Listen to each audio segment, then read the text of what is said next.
Монгол улсын үндсэн хуулийн дээр байж байгаа хүн эрүүл аюулгүй орчинд амьдрах орчны бохирдол байгалийн тэнцэл алдагтаас хамгаалуулах эрхтэй гэдэг ингээд тодорхойлцсон байдаг. Гүйцэтгэх засаглал дээр байгаа хүмүүс бол энэ эрхийг хангуулах үүрэгтэй. Хот газар гэж юу юм бэ гэдэг ойлголтыг бид нар өөрсдөө их сайн авах хэрэгтэй юм шиг байна. Ялангуяа монголчууд манай өвөө гэхэд малчин байсан. Нүүдлийн соёлоос одоо сангийн аж ахуй гэл ингээл дээшээ 2 3 үе удам дээшээ дөрвөлөг ороод бүгдээрээ малчид Акио Морито гээд Sony-г үүсгэн байгуулагчийг судалгаа хийж хахад 17 үе удмаараа Японд сакены бизнес идэх ч юм уу. Тэгээс үлдээ Sony-г үүсгэн байгуулагч болоод эрүүл мэндийн том багаж үйлчлэгийн багажны салбарт орцсон аппаратны.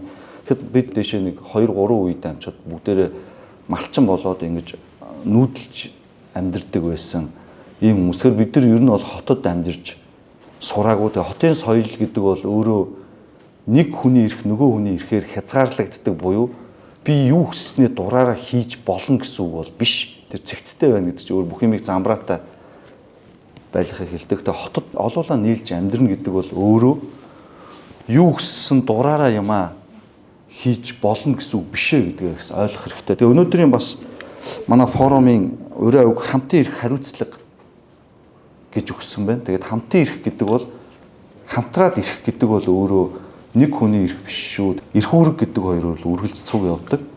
Тэгэхээр бол энэ хариуцлага гэдэг үгээр бас ураа хийж явж байгаад бол таатай. Тэгэхээр энэ маань өөрөө юу гэж хэлж байгаа нөхөр хотод өөрснөө хамтдаа байна гэдэг бол юу хүссэн дурын зүйлээ хийн гэсэн үг биш ээ гэдгийг л эхлээд эрх талдаа айгу тэнцүүлж ойлгож иж хүний эрх гэдэг ойлголт гарах юм болов хот газар гэж бодож байгаа.